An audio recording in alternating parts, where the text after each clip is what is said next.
Welcome everyone to our regular Thursday edition of Speaking Moistly. With me as usual is Jilly. Jilly, how you doing?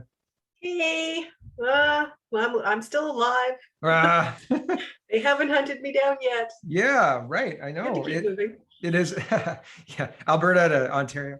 Find So me, I dare you. it is Justin That's not a Trudeau. challenge. Yeah, really. Don't. So Justin Trudeau did Truth and Reconciliation Day on the beach, right? On the patio on the beach. Was that just a miscommunication of the word? Maybe it was truth and recreation. I've Maybe. seen that quite a bit. Well, I think that it's notable. Did you hear about the fact that the PMO falsified his itinerary? They lied about what Justin was doing. Originally, before there was video of Justin on the beach. They had said from the Prime Minister's office, official statement, Justin Trudeau is in private meetings in Ottawa. Don't worry about this, right? Did they expect nobody would have a cell phone on the beach? Like, isn't that Justin Trudeau? Like, So does it matter? Does it really matter? Because SNC Lavalin, I don't know how many ethics violations at this point. I mean, the guy, Trump was made fun of for saying that he could murder, I think it was murder somebody in the street and nobody would say anything. Yeah. There's been different ones that have said things like that throughout history where they could do anything and nobody would say a word. Well, I think during the whole 2016 run, it was Hillary that could, like, everybody was like, Hillary's going to be the next president. And then it was basically like she could do anything, like literally get thrown like a side of beef into a van and no problem, right? Yeah. Well, and then Biden, I mean, hiding in his basement, and yeah, I mean, hey, most popular president ever, right? Like jeepers creepers. So exactly. Yeah, there's what can Trudeau do wrong that is going to make people say it's time for him to go? Because there doesn't seem to be anything at this point. It all washes over in no time. But the flip side of that is, and I've heard this in political circles, is that he won't win a majority. He's damaged goods, blackface, generally being kind of an a-hole. He's kind of damaged. People are like, yeah, the hair in the socks. Well, I didn't want to be too firm. Right? I didn't want to be too the language. I didn't want to be too harsh. I don't want anybody to misunderstand what I'm saying. Because saying Justin Trudeau is kind of an a-hole is like, well, he kind of is, right? So people don't like him enough to give him a majority, and so he's now a liability for the Liberal brand, which is really popular, except for that black-faced potato-headed idiot, right? So what are you going to do? I've heard rumors that they're going to eject him. They're going to get rid of Justin Trudeau. So, like, could you imagine? And like, if I imagine this, it is shadows of Kim Campbell for me. And I was young when Kim Campbell happened, but a synopsis of Kim Campbell is like she fell into the prime ministership through the leadership change, and then called a snap election to say, well, Canadians should decide if they want to have, like, a female prime minister, not necessarily a female prime minister, but me as prime minister, like Kim Campbell. And then they were like, the people who run elections were like, great. And then Kim Campbell lost big time, right? So I would say that if Justin Trudeau is ejected and Chrystia Freeland becomes the leader of the Liberal Party, which is, people think that, well, Carney, you think Carney? Carney looks like a supervillain. Like, he's very pointy. Like, he looks like a supervillain. So like Freeland walks in and then is like, the mom head tilts and like, oh, come on, Canada, right? No, she's not going to win an election. I'm sorry. She's going to be even worse than Trudeau. So I don't know what they do. I don't know. Do they keep him? I don't know, because I mean, the Liberals had a whole slew of unpopular leaders for some time. And then Ignatieff probably being worse. And then they got terrible. The American guy, you mean? Yeah, the American. the American guy they recruited, right? Him, yeah. Exactly. Liberal leader, whatever. And Mark Carney too, like, to a certain degree, right? He's like American UK, like, global citizen to the stars, right? So what's the good in that? Edmonton, Alberta. Yep. And goes off to run the Bank of Canada and then the Bank of England. I don't know what all he did in between all of those things, but he doesn't seem, and some of the stuff that he comes out with, it's like, okay, how are you even remotely connected to Alberta? And quite frankly, Chrystia Freeland is the same way. Originally from the Peace Country, where I lived for several years, and she doesn't talk anything like someone from that area. They just seem to lose their minds when they leave those areas. Somehow, I don't know how that works. We had a mayor in Guelph one time, and he was a conservative, and he was a real nice guy. And Cam Guthrie, and then a couple of years later, it's the same name in the mayor's office, but a totally different person. So like, I see what you mean, right? It's like, well, and we saw the same thing with Stephen Harper. I mean, to a degree, he started off one way, part of the reform movement, and turned into this other guy by the time he was leaving office. And it's like, one of the biggest things about that was the 2008 bailing out of the auto industry, right? Like the 2008, and I've seen interviews with Harper about that, and I think it's one of the things that he's like, man, if only they would have listened to me, right? Like, because I think that, like, you're logging a stream, you have to go along. If all of the other G7 countries are like throwing billions of dollars at your auto sector, and you sit there and go, no, guys, I think you guys got to make it on your own. They're probably going to take their auto sector to the countries that are throwing shit tons of money at them, right? So like, your Harper's like, it's true. Stop. I mean, it's the same argument. He makes the argument for the dairy cartel in his book, Right Here, Right Now, where he's saying, look, the reason that we support this is to protect jobs in these areas, that otherwise those industries were to collapse, there would be no jobs in those areas. So it's the same argument. You're right. Yeah, exactly. Yeah. And so what it does is create a really, really rich tapestry for people to attack him on. Like, it's an easy attack vector. You're like, you're a conservative, but look what you did. It's not like Jason Kenney, who's got a game that I don't know.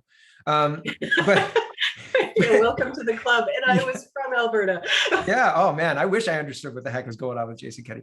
But like, it gives people an easy vector to attack Harper. And I mean, like, okay, you're a conservative person, but you have to govern in a country that is 50% conservative and 50% not conservative, which is, liberal, communist, NDP, whatever you want to, right? whatever rolls in there. Crazy is what I have to put it under. Right, but the rest of the world though is also that way, and so like, I mean, just look at the United States right now. So like, if you're governing, if you're in the prime minister's office, or if you're in a premiership or something like that, and the United States, the world goes bonkers.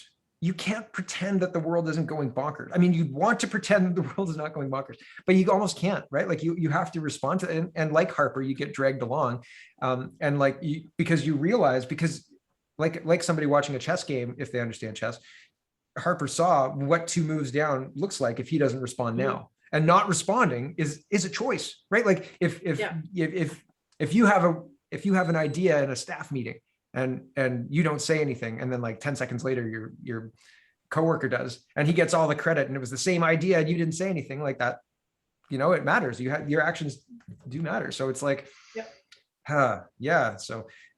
so I mean, even very conservative people, even very conservative leaders could be drawn off of a conservative governing trajectory, by the madcap things that are happening. Some kind of mental psychosis going on in the world. Yes, I just heard that yesterday. There was something somebody sent me that said, this is more than, like, this isn't about a virus. This is like actually a mass psychosis event of some kind. Well, when you look at the fact that the federal employees who now must be vaccinated, even if they work at home, so no risk to anybody. And they will not be allowed to, they're not going to get paid. They're not going to be fired. They're not going to get paid. And they can't apply for EI. Yeah. So you're basically starving people into having this vaccine, which means that this is no longer, well, I mean, it hasn't been a free choice. They're no longer considering extenuating circumstances. I mean, you look at what what's her face said in Ontario, where she was saying that 2 of the MPPs have exemptions, but are they really exemptions? Horvath. Yes. Yeah, and how casting doubt on that. Exemptions. Yep. Like, okay, so wait a second here.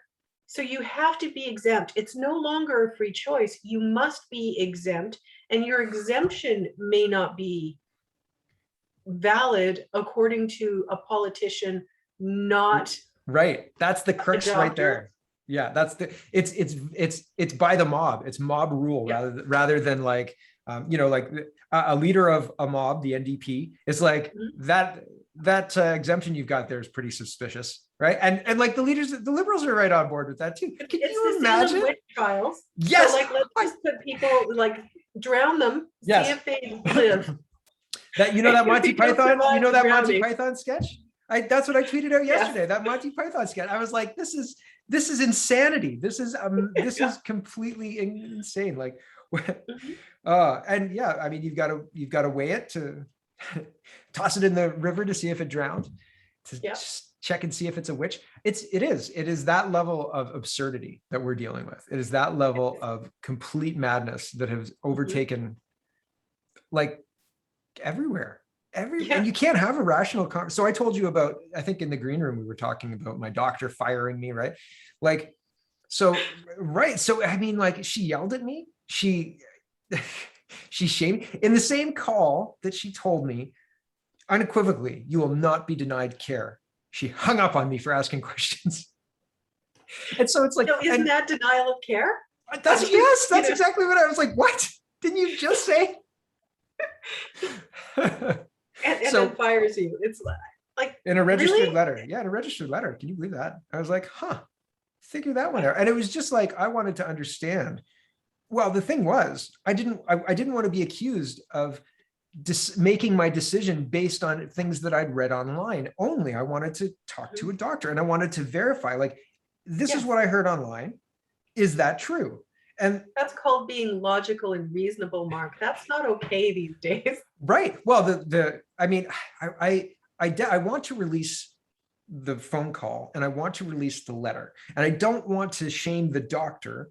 I just want to illustrate to Canadians what I was trying to achieve and what actually happened, because I don't think people understand it. Right. Did you ever watch Unsolved Mysteries when you were a kid, or Rescue 911? Right. So like the reenactment helps people understand, right? Like, this happened to me, and then they do the interviews, and they're like, "Oh, this is how I felt when that happened." Telling a story, telling the story of what happened, right? So like the parables. So when you have a doctor, and it doesn't matter who the doctor is, but when you have a Canadian doctor tell a patient unequivocally, you will not be denied care based on your vaccine status, and then you proceed to have a conversation. I'm going to deny you care, right? And you proceed to have a conversation that's trying to fact check what you hear online, and online is like CTV News today says the Pfizer vaccine is only 39% according to Israeli data, or like there was a whole bunch of things that were like coming out, and the doctor was telling me things that were the talking points weeks ago that I'd like not debunked on my show, but talked about on my show. So I was aware of what she was trying to tell me, and I was like, no,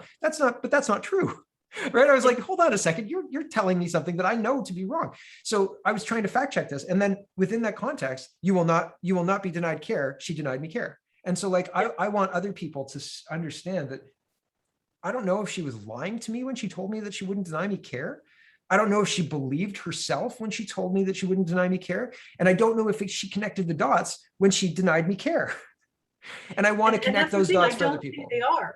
I really don't think they are. I think there's some kind of mental disconnect between what they're saying and what they're doing, and their understanding of the connection between the two.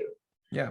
That's why it's got to be some kind of mental break that's going on in the world today, because there's too many people that are not connecting those dots. I talked to somebody the other day that's very active in the freedom movement, and he's doing all kinds of things with the protests and what have you. He's also talking to people regularly. I'm not going to out him, but he was telling me that there are people at the door that he's talking to who, as soon as he talks about the vaccine passports and how that's not a good thing, they're like done. They don't want to hear anymore.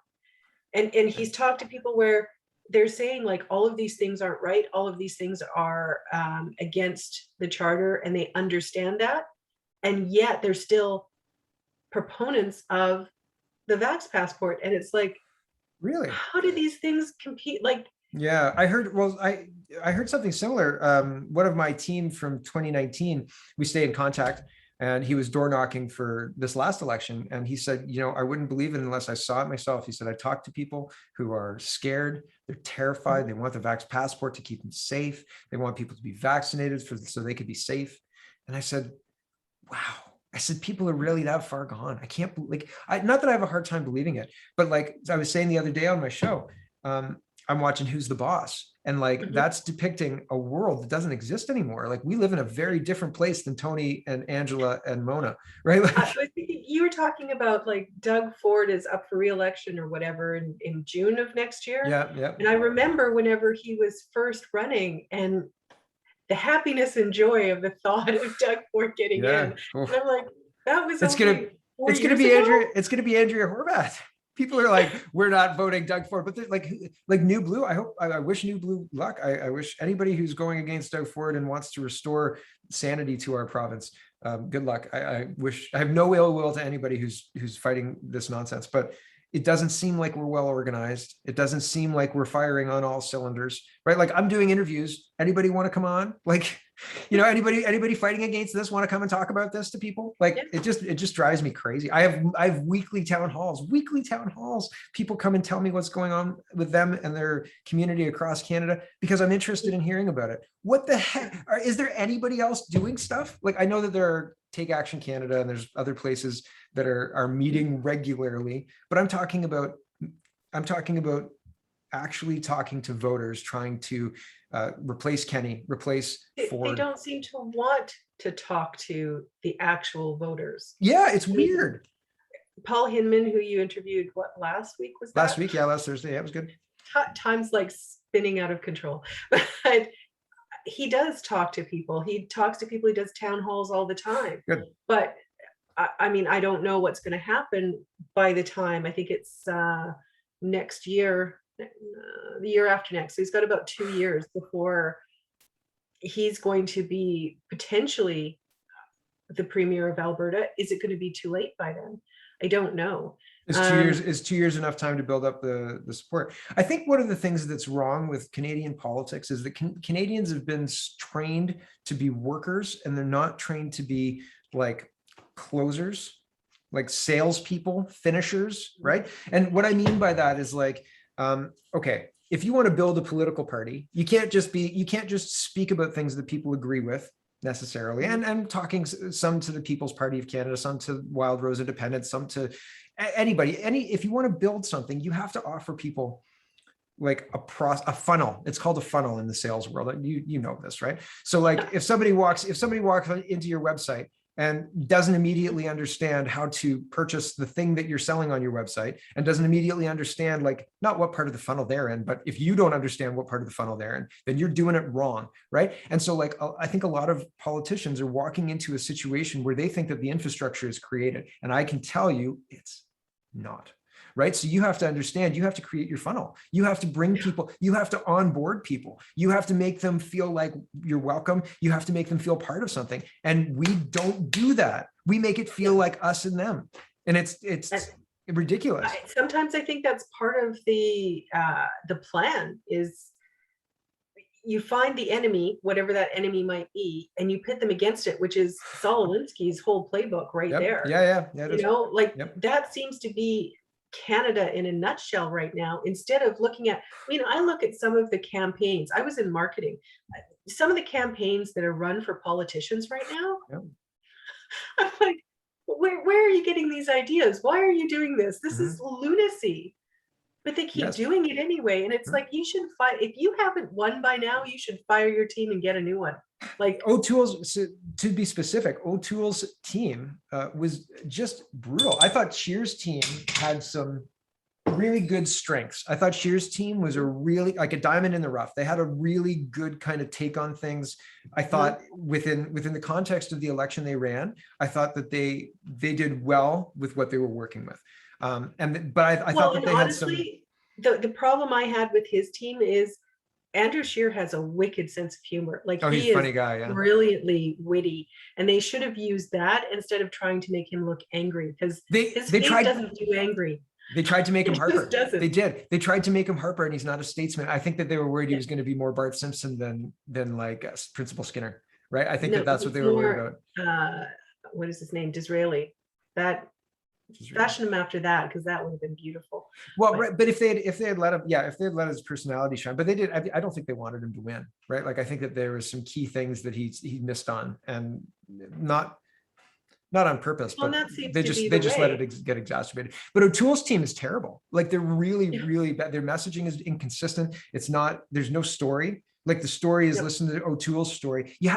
Humans understand things within a story, right? And if you don't tell people something in a story, it's the difference between watching Friends or like a documentary that you're kind of quasi interested in, kind of, sort of, right? You'd rather scroll through Twitter, but if it's on, right? Like, hey, and then if you do these like docudramas, those are really good. Oh, the docudramas. I like the ancient Egypt ones, but not really. I'm kidding. Cleopatra. Okay, well, I think we've covered a lot. I think we've covered quite a lot, actually. And the shape and the what we talked about is not what I was expecting to talk about, but I think that Canadian politics is so weird right now. It is. And one more thing before we wrap it up. Yeah. I've been hearing from a lot of different people in a lot of different areas, not just physically, but like in different industries and what have you. And they're all talking about the same kind of idea of parallel societies and alternative economies and that type of thing, because they see that as the only way that is a way to fight back. Yeah. So coming together and finding ways where we can survive, like the underground in World War II. Demolition Man. Yeah. Edgar Friendly's. Hopefully not eating rat burgers, but yeah. I mean, whatever the burger's made of, we don't have to talk about what meat is ground up to make the burger. Come on, man. True. Let's just enjoy the hamburgers. It could be bugs, but then aren't we part of the problem? Yeah, no, I don't. The bug thing is really bothersome. And like, it is. It's just one of it's an insult. And I feel like, well, I mean, have you seen gas prices in Ontario? They're 145 or something like that in Guelph right now, 144.9. I was like, whew. That's what I said. Yeah, it's crazy. And, it is.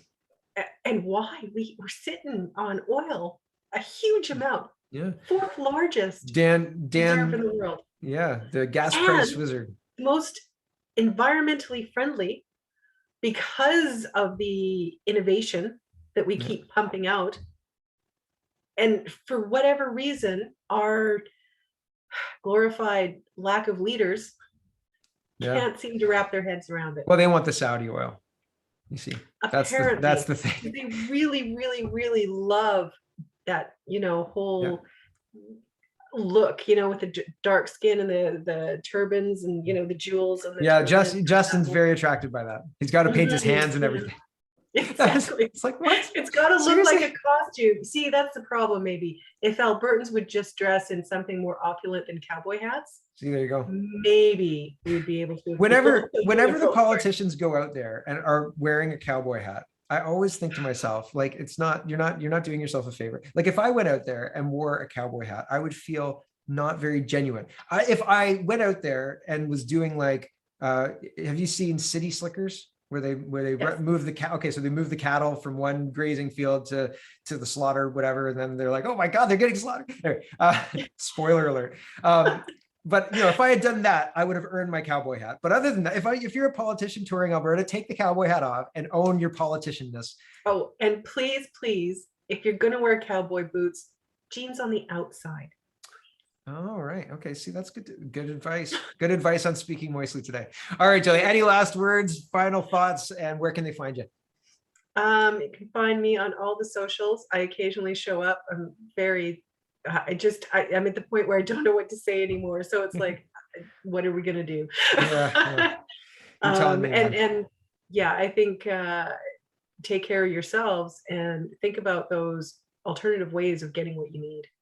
I was going to say one of the things that I would recommend doing is probably sourcing some food outside of a grocery store, like getting a farmer that might know your name, making sure you get eggs and maybe even sign up for, a quarter pig, or have 4 or 5 people go in to get, a cow or something like that. And so the farmer will slaughter it for you and cut it up and then fill up your freezer. It's a good idea. And yeah, because what's coming is, well, well, the October email looks to be pretty right. So, I mean, well, I think we're looking at another Great Depression. It just hasn't fully hit yet. So think if you had been facing the Great Depression, what would you have liked to have done ahead of time and do that? Yeah, but it's even more difficult because there's so many moving variables and factors and stuff. So yeah, take care of your family. So good advice. Thanks for watching, everybody. Check out CanadaPoly.com, check out CanadaReport.co, check out SpeakingMoistly.co for our back catalog. And Greg and I did an interview with Maxime Bernier and Paul Hinman and all sorts of other interesting people. So check that out if you're interested, and have a wonderful, wonderful day.